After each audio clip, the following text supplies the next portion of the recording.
Halo teman-temanku, selamat malam. Apa kabar semuanya teman-teman? Sudah pada capek nih kita ya tadi teman-teman habis nobar bola. Jadi kita teman-teman nobar bola tadi awal-awal ya gimana ya, bingung juga teman-teman. Karena memang susunan pemainnya eh, memang susah ditebak ya Sintayong teman-teman. Dia selalu membuat eksperimen-eksperimen. Dan ini analisa saya ya teman-teman, eksperimen Sintayong itu mungkin menyesuaikan dengan track record Cina ya. Track record Cina ini kan adalah tim yang belum pernah menang sama sekali, maksudnya poinnya masih nol ya. Nah itu yang membuat Sintayong terjebak di angka nol itu ya.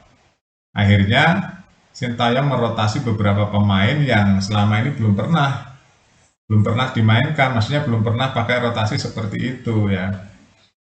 Nah, di babak pertama ini saya nggak ngelihat greget ya teman-teman, walaupun Indonesia menguasai bola ya, menguasai bola mainnya bagus Indonesia teman-teman di babak pertama nggak terlalu ya, di babak kedua yang bagus banget.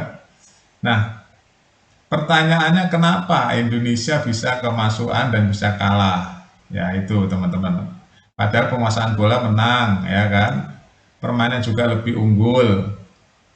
Kenapa? Shoot on goalnya itu juga lebih banyak. Itu tadi teman-teman, jadi nggak fokus dan nggak maksimal ya di babak pertama.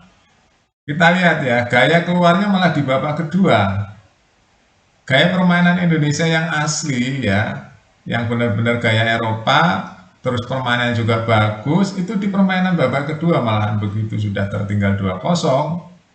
Disitulah Indonesia menguasai pertandingan, juga permainannya hidup, semangatnya hidup ya.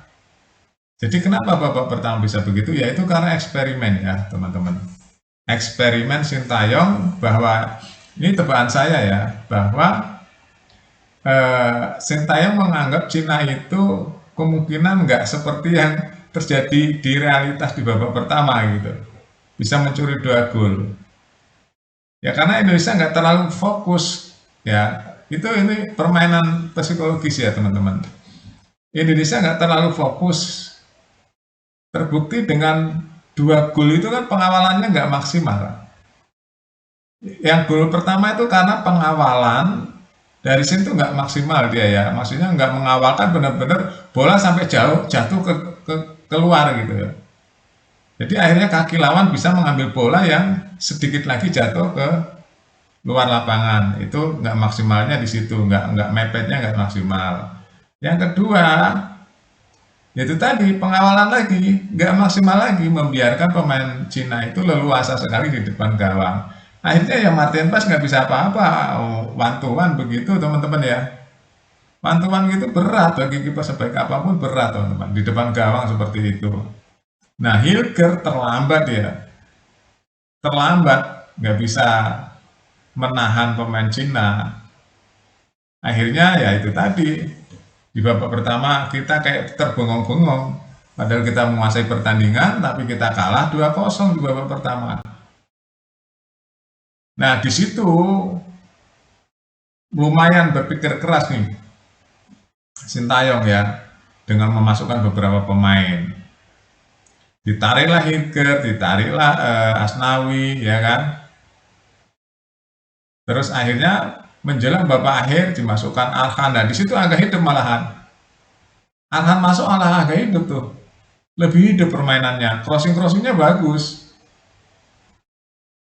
Ya, crossing-crossingnya bagus seperti saat Jepang ya. Jepang itu kan kalau dia sudah tertinggal, dia nggak kasih ampun lawannya.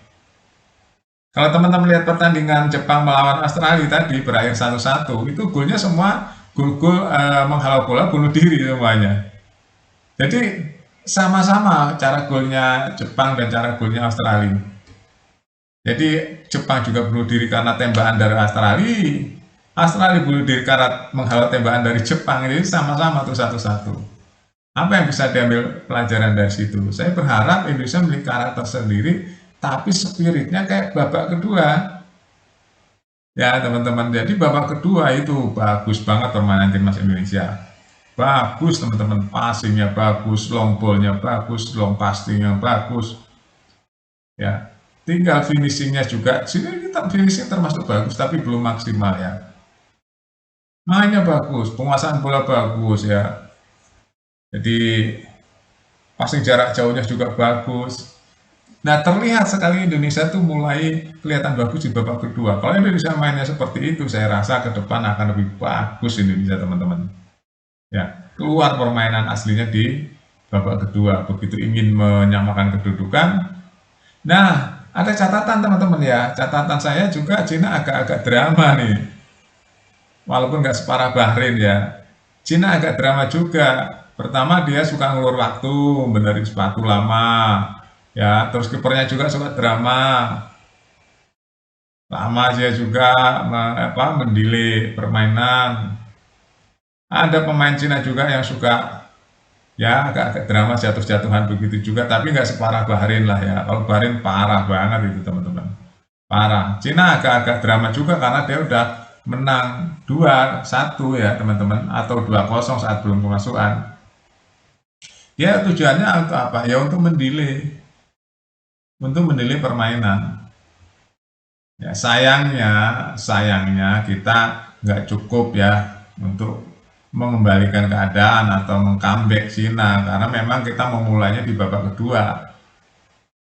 Memulai di babak kedua baru sadar bahwa kita udah kalah 2-0. Ini agak terlambat ya. Sedangkan Cina punya spirit yang nothing tulus, dia udah kalah, tinggal ini harus udah menang 2 ya, dia kalah 3 kali, tinggal ini menang 2-1. Wah, saya harus pertahankan kan gitu kan. Tinggal mempertahankan aja Cina. Karena udah nabung 2 di babak pertama. Walaupun di babak kedua kemasukan, wah, dia masih ada 1, pertahankan mati-matian oleh Cina. Dan wasitnya bagus, tepat waktu, nggak seperti wasitnya waktu lawan Bahrain ini. Jadi gitu ya teman-teman.